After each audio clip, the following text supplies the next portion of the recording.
कभी सोचा है कि वेबसाइट्स और ऐप्स इतनी सारी जानकारी मतलब लाखों लोगों का डेटा कैसे याद रखते हैं? इसका जवाब छुपा है MySQL जैसी चीजों में।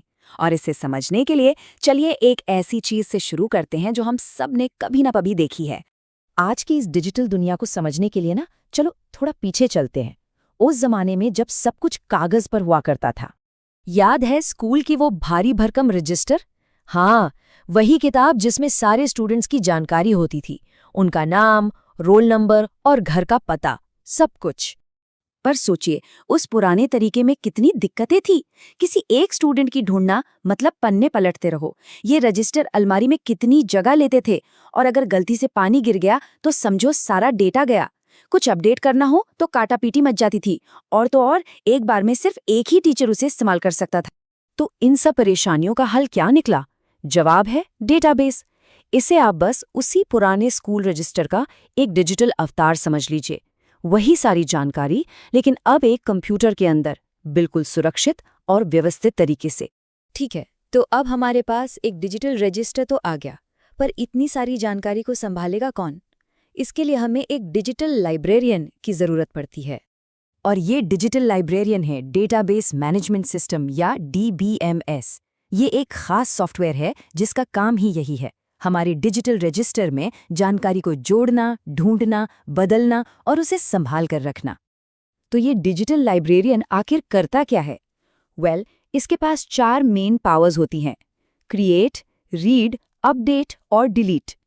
क्रिएट यानी जब कोई नया स्टूडेंट आए तो उसका रिकॉर्ड बना देना। रीड यानी किसी भी स्टूडेंट की जानकारी को देखना। अपडेट, मान लीजिए किसी का फ़ोन नंबर बदला तो उसे अपडेट कर देना। और डिलीट, जब कोई स्टूडेंट स्कूल छोड़कर चला जाए तो उसका रिकॉर्ड हटा देना। सिंपल है ना? यहाँ तक तो सब ठीक है, डेटा स्टोर हो रहा है, मैनेज हो रहा है। लेकिन असली जादू तो तब शुरू होता है जब हम जानकारी के अलग अलग टुकड़ों को एक दूसरे से जोड़ना शुरू करते हैं। देखिए, असली ताकत सिर्फ डेटा को रखने में नहीं है, बल्कि उसके बीच के रिश्ते को समझने में है। इसीलिए RDBMS में R का मतलब होता है रिलेशनल, यानी ऐसा डेटा जो एक दूसरे से संबंधित हो। इससे एक उदाहरण से समझते हैं।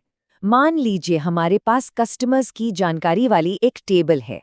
इसमें कस्टमर ID, नाम और ईमेल जैसी जानकारी है। और अब देखिए, ये दूसरी टेबल, ये है ऑर्डर्स की। इसमें ऑर्डर ID और प्रोडक्ट का नाम है। लेकिन ध्यान से देखिए, इसमें एक बहुत ही खास कॉलम है, कस्टमर ID। यही वो लिंक है जो इसे पहली टेबल से जोड़ता है। और यही तो है असली गेम चेंजर। बस उस एक कस्टमर ID का इस्तेमाल करके हम इन दोनों टेबलों को आपस में जोड़ सकते हैं। और फिर हम बड़े काम के सवाल पूछ सकते हैं, जैसे कि बेन ने कौन-कौन से प्रोडक्ट्स ऑर्डर किए हैं। ओके, तो हमने डेटाबेस को समझा, DBMS यानी डिजिटल लाइब्रेरियन से मिले, और डेटा के बीच के रिश्तों की ताकत को भी देखा। अब इन सब को जोड़कर हम अपने मेन सवाल पर आते हैं। पर सवाल ये है कि हम अपने डिजिटल लाइब्रेरियन से बात कैसे करें? उसके लिए एक खास भाषा होती है जिसका नाम है SQL यानी स्ट्रक्चर्ड क्वेरी लैंग्वेज। इसी भाषा का इस्तेमाल करके हम डेटाबेस से सवाल पूछते हैं या उसे कोई काम करने का कमांड देते हैं। तो आखिर MySQL क्या है?